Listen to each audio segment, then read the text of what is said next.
자, 오늘은 사도행전 제22장 데살로니가에 관한 내용을 함께 살펴보겠습니다.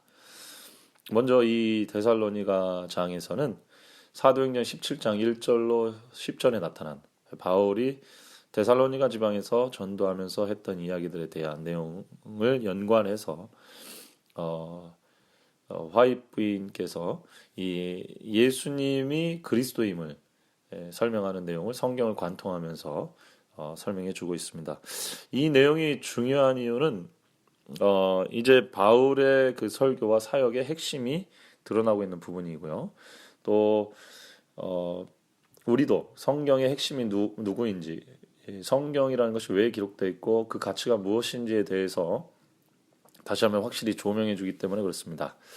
사도행전 17장 2절과 3절에 보면 바울이 자기의 규례대로 저희에게 들어가서 새 안식일에 성경을 가지고 강론하며 뜻을 풀어, 여기서 말하는 성경은 구약 성경이겠죠. 구약 성경의 뜻을 풀어서 그리스도가 해를 받고, 여기서 그리스도는 메시아죠. 구세주가 왔을 때 성경에 어떤 해를 받고 죽은 자 가운데서 다시 살아나야 할 것을 증명하였는데, 그렇게 하다 보니까 이르되 내가 너희에게 전하는 이 예수가 곧 그리스도라. 이 그리스도에 관한 구약의 예언을 뜻을 풀어보니까 그것을 성취한 사람이 나사렛 예수 그리스도라는 점을 바울이 증명했다는 것입니다. 그거를 지금 2차 선교 여행의 그 유럽 사이드에 있는 데살로니가라는 도시에서 전했다라는 것이죠. 그래서 이 부분에 대해서 화이트부인께서 아담으로부터 시작된 구약의 모든 예언을 한번 관통을 하면서 예수가 그리스도라는 사실을 설명해 주고 있는 챕터가 되겠습니다. 자, 데살로니가 사람들에게 설교할 때 바울은 메시아에 관한 구약의 예언들을 가지고 호소하였다. 그리스도께서는 당신의 마지막 봉사에서 이 예언에 대해 제자들의 마음을 여셔서 모세와 및 모든 선지자들의 글로 시작하여 모든 성경에 쓴 바 자기에 관한 것을 자세히 설명하셨다라고 설명하고 있습니다. 베드로와 스데반 또 바울 모두가 마찬가지예요. 예수님의 이 모본, 누가복음 24장에 실망해서 떠나간 제자들에 대해서 예수님께서 본인에 관한 성경 공부를 하셨던 것처럼 제자들도 베드로와 스데반과 바울도 모세와 선지자들이 증거한 영감의 증언을 가지고 나사렛 예수가 메시아이시며 아담 때로부터 부조와 선지자들을 통하여 말씀하셨던 분이 바로 그 그리스도였음을 확실하게 증거했다는 사실을 설명하고 있습니다. 그래서 사도행전 22장 데살로니가 장은 나사렛 예수의 신원조회, 그것은 복음의 핵심인 곧 예수가 예언된 그리스도가 확실하다는 사실을 설명하고 있는 장입니다. 그래서 이번 장은 매우 중요한 장이 된다고 볼 수가 있겠습니다. 자, 창세기 3장 15절을 보면 아담에게부터 이 메시아에 대한 예언이 기록이 되어 있습니다. 내가 너로 여자와 원수가 되게 하고 너의 후손도 여자의 후손과 원수가 되게 하리니 여자의 후손은 내 머리를 상하게 할 것이요 너는 그의 발꿈치를 상하게 할 것이니라. 자, 여기 재미있는 상황이 나오죠. 내가 너로 하면 여기서 너는 뱀입니다. 여자와 원수가 되게 하겠다 그랬습니다. 여자는 남자의 갈빗대에서 나온 취한 것으로 만들어진 생명이라고 불리는 하와라고 하는 이름을 가진 존재입니다. 이 생명은 뱀이라고 하는 존재와 원수가 된다고 되어 있습니다. 원수가 된다는 얘기는 서로 계속 싸운다는 얘기고 반목 관계가 유지된다는 것이죠. 앞으로 그렇게 될 거라는 겁니다. 그래서 너의 후손도, 뱀의 후손도 여자의 후손과 원수가 되게 할 것이다, 이렇게 되어 있습니다. 자, 그래서 이 인류의 역사는 뱀의 후손과 여자의 후손의 싸움이 될 수밖에 없다, 이런 얘기고, 여자의 후손은 내 머리를 상하게 할 것이요 너는, 여기서는 뱀이라고 합니다. 그래서 뱀의 후손은 또 뱀이라고도 볼 수가 있겠네요. 그의 발꿈치를 상하게 할 것이라, 이렇게 되어 있습니다. 이 뱀은 죽지는 않는 것 같습니다. 여자의 후손도 마찬가지인 것 같아요. 그러므로 여자와 뱀은 상징적인 의미가 좀 있는 것 같고요. 자, 어쨌든 머리는 치명타겠죠. 발꿈치는 가벼운 상처를 말할 겁니다. 그래서 둘이 싸우게 되는데 둘 다 상처를 입게 되는데 한쪽은 치명상을 입고 죽게 될 것이고 한쪽은 뭐 강한 상처가 되긴 하겠지만 어쨌든 치명상은 아닌 그런 상황이 된다. 이렇게 볼 수가 있겠네요. 자, 그래서 이 얘기는 무슨 얘기냐? 메시아가 와서 사단의 세력을 깨준다. 이런 얘기가 되겠죠. 그래서 이거를 원복음이라고 부릅니다. 인류가 타락하자마자 뱀으로 말미암아 타락하자마자 하나님께서는 인류가 뱀의 세력을 이길 수 있는 방법을 주셨는데 그게 여자의 후손, 곧 메시아가 오셔야만 그 사단의 세력을 이길 수 있다는 얘기를 하고 있어요. 승리에 대한 예언입니다. 왜? 졌기 때문에. 전쟁에서 졌기 때문에 어떻게 다시 승리할 수 있을까에 대한 내용이 기록이 되어 있고 그것은 메시아를 통해서만 그렇게 될 수 있다는 거고요.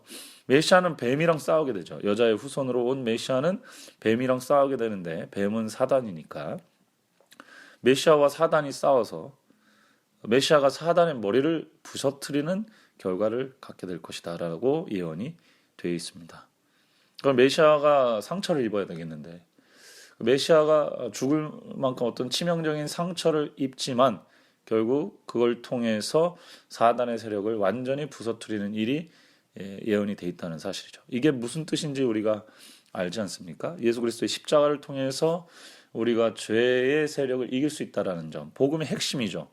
이게 이미 창세기에 타락 이후에 바로 주어졌다는 사실이고 이 예언을 성취시킨 분이 예수 그리스도라는 사실입니다. 왜요? 뱀은 여자를 꿰어서 사망의 열매를 먹게 했습니다. 그래서 결과적으로 제일 무서운 적은 뱀과 사망인데 예수 그리스도께서는 십자가에 달려 죽으셨지만 사망이라는 세력을 억누르는 그 짐을 벗어버리고 부활하셨기 때문에 사망을 이기셨죠. 그래서 예수님께서는 승리자가 될 수 있는 것입니다. 자, 이런 식으로 구약에 예언된 메시아에 관한 예언들을 쭉 화이트부인은 서술하고 있어요.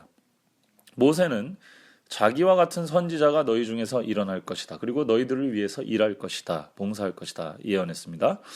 또 야곱은 홀이 유다를 떠나지 않겠다. 유다 족속에서 왕이 나오겠다라고 예언했고요. 이사야도 역시 이사야의 줄기에서 유다 지파 내의 이새의 줄기에서 한 싹이 나며 그 뿌리에서 한 가지가 나서 결실할 것이다 얘기했습니다. 이것은 다윗에 대한 예언이기도 하고요. 다윗은 왕으로서의 메시아에 대한 표상이기도 합니다.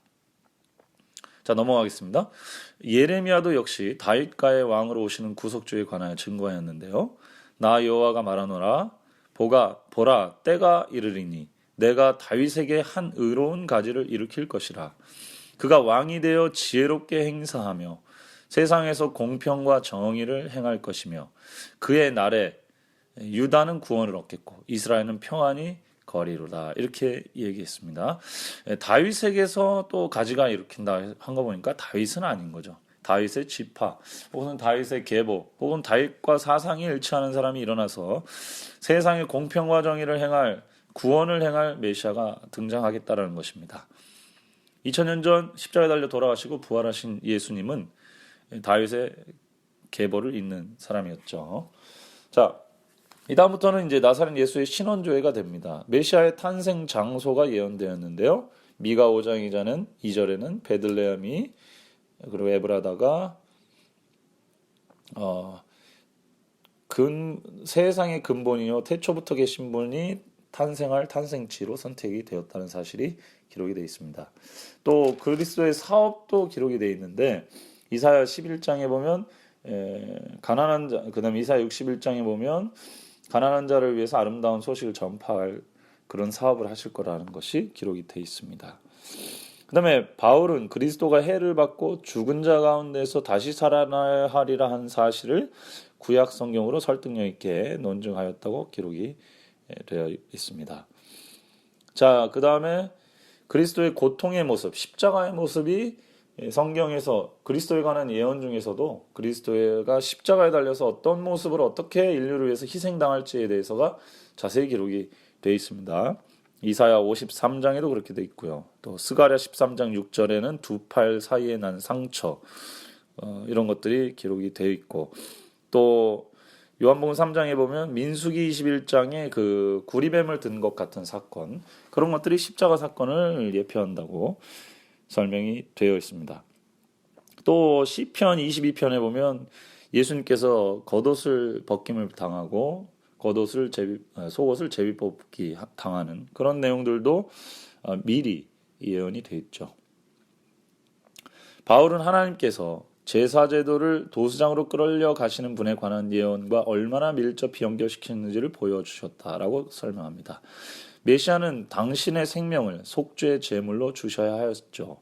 수세기를 통해서, 그죠? 수십 년, 수백 년을 통해서 내려온 구주의 속죄의 광경을 바라보면서 이사야 선지자는 하나님의 어린 양이 자기 영혼을 버려 사망에 이르게 하며 범죄자 중 하나로 헤아림을 입었습니다. 그러나 실상은 그가 많은 사람의 죄를 지며, 여기서 죄를 진다는 얘기는 담당하며 범죄자를 위하여 기도하였느니라고 증거하였다라고 설명하고 있습니다. 이 얘기는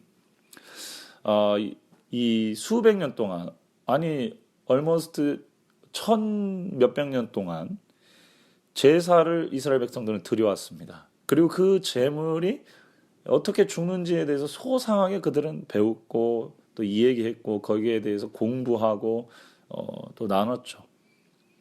그것이 어떤 힘을 가진 것인지, 누구를 가리키는 건지 그들은 알 수밖에 없었다 이런 말입니다. 바울은 이제 그거를 가지고 예수님이 그리스도임을, 예언된 메시아임을 정확하게 증거하는 사역을 했다라고 설명할 수 있겠습니다.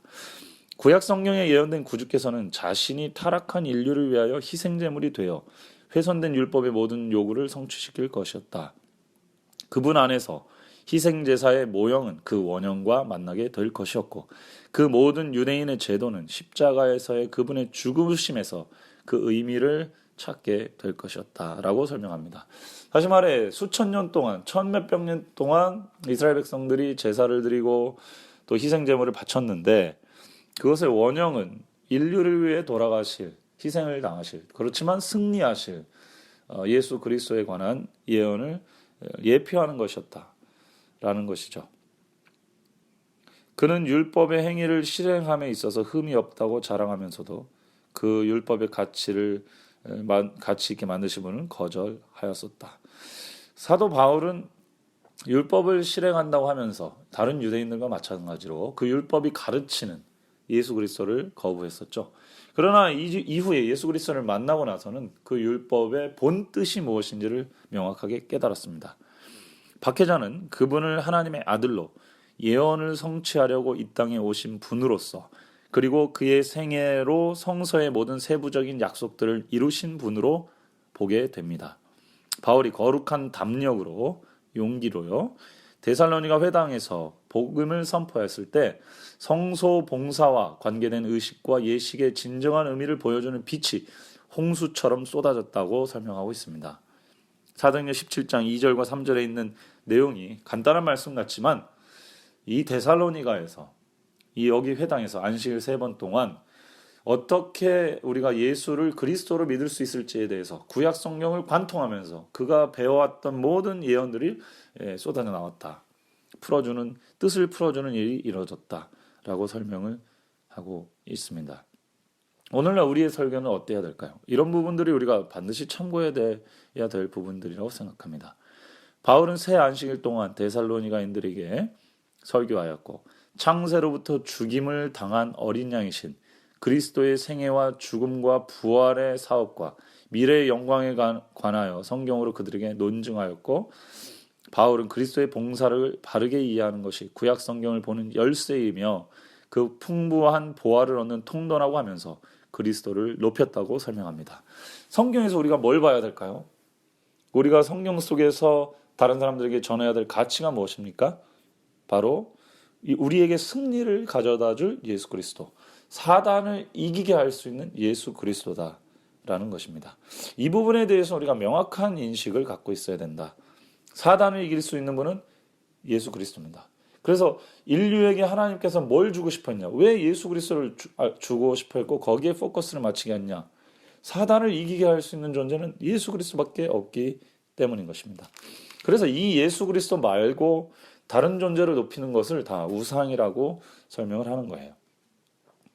오늘날 인기가 없는 진리를 가르치는 이들은 때때로 기독교인이라고 주장하는 사람들에게조차 바울과 그의 동료들이 받는 것보다 더 호의적인 대접을 받지 못한다 할지라도 낙담할 필요가 없다.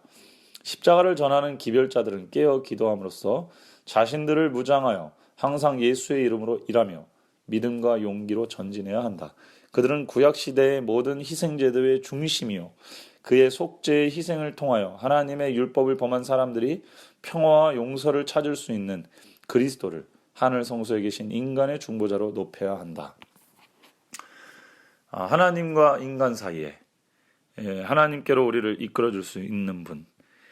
우리는 죄로 말미암아 하나님과 빛 가운데 행할 수가 없지만은 대언자 예수 그리스도를 통해서 피를 가지고 하나님께 나아가시는 예수 그리스도를 통해서 우리는 하나님과 화목하고 하나님 앞에 하나님의 자녀로 당당하게 설 수가 있는 것입니다. 그것이 우리가 성경 공부를 하는 이유이고 진리를 가르치는 이유입니다. 이것이 증거될 때 사단은 맞겠지만 이것이야말로 가장 그리스도인들이 갖고 있는 가장 강한 무기일 것입니다. 사단을 이길 수 있는 유일한 도구이기 때문에 방법이기 때문에 그렇습니다. 오늘 우리도 이 데살로니가에서 전파됐던 바울의 기별이 확실하게 자리 잡아야 될 것이고요. 예수가 그리스도라는 사실이 복음의 핵심이라는 거 기억하고 거기에 기초를 넣어서 반드시 이거를 잊지 말아야 한다라고 우리가 생각합니다. 우리의 마음에 전쟁이 있어요. 이 전쟁을 이기게 해줄 수 있는 분은 예수 그리스도밖에는 없습니다. 그분의 희생을 통해 우리가 승리할 수 있다는 사실을 꼭 기억합시다. 기도합시다. 사랑의 하나님 아버지, 저에게 구원의 길을 가르쳐 주셔서 감사합니다. 당신의 아들의 희생을 통해서 우리가 사단을 이길 수 있게 됐습니다. 사단을 이길 뿐만 아니라 하나님을 닮아가는 길로서, 알아가는 길로서 예수 그리스도를 주셔서 감사합니다. 우리가 매일의 생애에서 그리스도를 힘입어 승리하게 하시고 하나님의 자녀됨의 영광을 누리게 하여 주옵소서. 예수님의 이름으로 간절히 기도드립니다. 아멘.